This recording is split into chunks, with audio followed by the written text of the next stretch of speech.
अस्सलाम वालेकुम। कौमी असेंबली के हल्का नंबर 122 के बासियों, आपको मेरी तरफ से बहुत ही अदब से सलाम पेश किया जाता है। मैं इमरान खान के नुमाइंदे की हैसियत से कौमी असेंबली के इस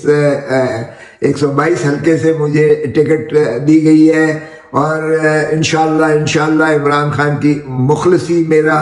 अवलीन तरजीह होगी और आपकी खुशहाली और आपकी इंशाल्लाह निगहदाश्त ये मेरे फराइज़ मनसबी में होगा। 70% जो है पाकिस्तान की आबादी वो 35 साल से कम है। ये वो पुरजोश नौजवान हैं जिनके जज्बे जो है बहुत मजबूत हैं, जो इतनी बड़ी ताकत है जो दुनिया के किसी मुल्क को मुयस्सर नहीं है। इमरान खान ही ऐसा अज़्म और बलबले से ये पाकिस्तान की जो है क़यादत कर सकता है और इंशाल्लाह जिस तरह से उसने ये कैंसर हॉस्पिटल्स बनाए हैं, जिस तरह से उसने नमल यूनिवर्सिटीज बनाई हैं और जिस अंदाज से पाकिस्तान की तरक्की और तरबीज 6.1% जीडीपी ग्रोथ हो रही थी और जिस तरह तमाम इंडिकेटर जो है पाकिस्तान के मुआशी खुशहाली की तरफ गामजन थे, तो शब खून मारा गया और शब खून मारते हुए पाकिस्तान को नेगेटिव ग्रोथ पर लाकर आज पाकिस्तान जिस हालत में है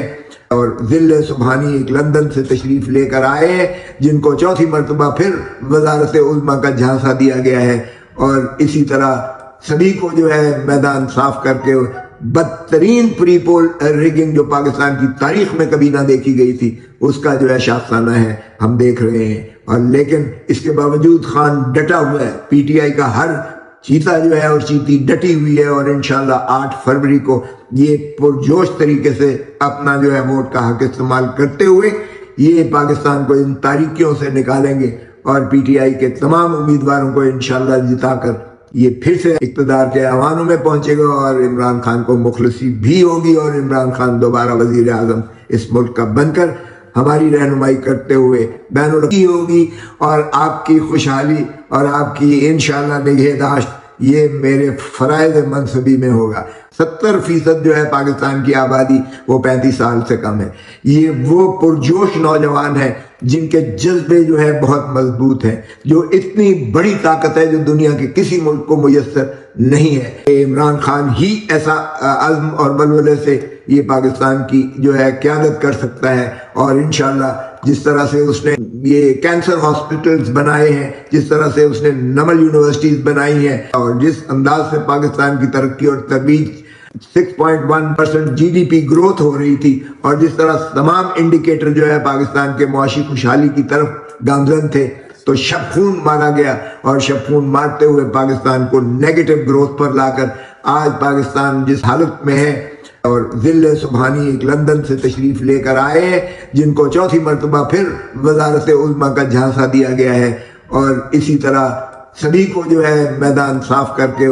बदतरीन प्री पोल रिगिंग जो पाकिस्तान की तारीख में कभी ना देखी गई थी उसका जो है शास्त्राना है हम देख रहे हैं। और लेकिन इसके बावजूद खान डटा हुआ है, पीटीआई का हर चीता जो है और चीती डटी हुई है और इंशाल्लाह 8 फरवरी को ये पुरजोश तरीके से अपना जो है वोट का हक इस्तेमाल करते हुए ये पाकिस्तान को इन तारीकियों से निकालेंगे और पीटीआई के तमाम उम्मीदवारों को इंशाल्लाह जिताकर ये फिर से इक़्तिदार के ऐवानों में पहुंचेगा और इमरान खान को मुखलसी भी होगी और इमरान खान दोबारा वजीर आज़म इस मुल्क का बनकर हमारी रहनुमाई करते हुए बैनुल-अक़वामी तौर पर हमारी इज्जत और वक़ार को बहाल करेगा। पीटीआई जिंदाबाद, पाकिस्तान पाइंदाबाद।